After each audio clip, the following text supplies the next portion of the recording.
जिसके कान हों वो सुन ले, जिसकी आंखें हों वो देख ले। हम उन लोगों के लिए विशेष धन्यवाद देना चाहते हैं जो हमें SBI पे, गूगल पे और पेपलिंक के द्वारा हमारी सेवकाई में बोते हैं। डिस्क्रिप्शन बॉक्स में दिए हुए लिंक से आप भी बो सकते हैं।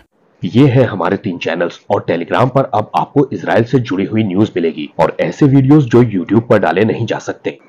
निर्गमन 15:17 तब मूसा ने एक वेदी बनाकर उसका नाम यहोवा निस्सी रखा। इंग्लिश में लिखा है Moses built an altar and called the name of it Jehovah Nissi. दूसरे वर्जन्स में आपको मिल जाएगा यहोवा इज माय बैनर। अब ये जो बैनर है इसे आप पताका या फिर झंडा वगैरह कह सकते हैं। मैं आपको हिंदी के दूसरे वर्जन से पढ़कर बताता हूँ। उसका नाम याहवे निस्सी अर्थात याहवे मेरी ध्वजा रखा और गूगल पर हिंदी में ये परिभाषा लिखी है, प्रभु हमारा ध्वज, यहोवा निस्सी परमेश्वर हमारा झंडा या फिर ध्वज। अब आप इस बात को जानिए कि चारों तरफ झंडे का कल्चर बढ़ता चला जा रहा है। लोग अपना छोटा सा कोई काम करते हैं उसके लिए भी एक झंडा लॉन्च कर देते हैं। हमारे देश का झंडा तिरंगा है। वैसे हर देश का ही अपना एक अलग झंडा होता है और वो उस देश की पृष्ठभूमि को, कल्चर को और दूसरी चीजों को दर्शाता है। देश की सरकारें अपने झंडे को ऐसा डिजाइन ही करती हैं या करवाया गया है उन्हें ताकि एक यादगार के रूप में उस झंडे को लगाया जा सके, लोगों को याद रह सके कि वो कहां से जुड़े हुए हैं। अब झंडा कल्चर में आप पाते हैं कि कुछ रिलीजियस झंडे भी लॉन्च कर दिए गए हैं और इंसानों को इससे कोई फर्क नहीं पड़ता है कि वो सही हैं, झूठे हैं, सच्चे हैं, क्या है। बस हम सामने वाले ग्रुप से ज्यादा बड़े हैं, ऊंचे हैं, ये दिखाने के लिए और उन पर अपनी विजय को घोषित करने के लिए बस झंडे लगा दिए जाते हैं। भजन 60:4 में देखिए क्या लिखा है,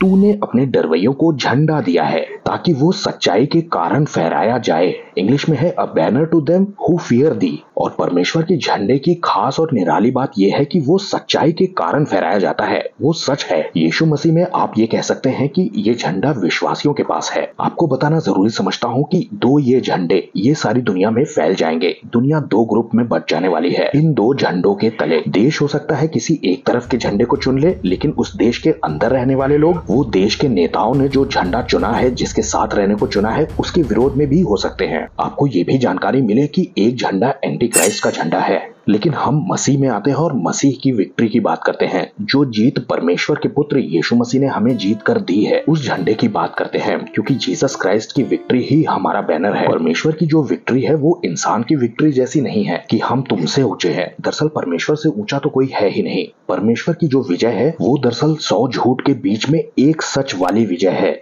एक झंडा जो परमेश्वर का असली झंडा है, सच, और ये उसके डरवैये लेकर के चल रहे हैं इस दुनिया में। भजन 2 में सुलेमान कहता है, वो मुझे भोज के घर में ले आया और उसका जो झंडा मेरे ऊपर फहरता था वो प्रेम का था। आप ऐसा मान सकते हैं कि ये कलीसिया का कहना है। जब कलीसिया दुल्हन की तरह विवाह के भोज में चली जाएगी तब तो कलीसिया को भी उसके ऊपर एक झंडा फहरता हुआ नजर आएगा और वो उसके प्रेम का झंडा होगा। यीशु मसीह की जीत का जो झंडा कलीसिया ने इस दुनिया में लगाया है, इसी वजह से विवाह के भोज के अंदर कलीसिया को अपने ऊपर एक झंडा महसूस हो रहा है, यीशु मसीह के प्रेम का। एंटी क्राइस्ट के झंडे के बारे में भी मैं कुछ बताना चाहता हूँ कि इस्लाम के पास एक झंडा है जो कि खुरासीन से निकलेगा, काले झंडे लिए हुए एक पूरी फौज होगी, लेकिन ये झंडा झूठ का झंडा साबित होगा। इस झंडे के तले क्रूरता, हत्याएं और फिर लूटमार शामिल होगी। ये परमेश्वर के प्यार और सच्चाई के झंडे से बिल्कुल उल्टा झंडा होगा। लेकिन ये जो झंडा कल्चर चल रहा है, इसके चलते हम बहुत तेजी से इस ओर बढ़ रहे हैं। लेकिन तब तक आप यीशु मसीह के सच्चाई और प्यार के झंडे को फहराते रहिए। सबको जय मसीह की।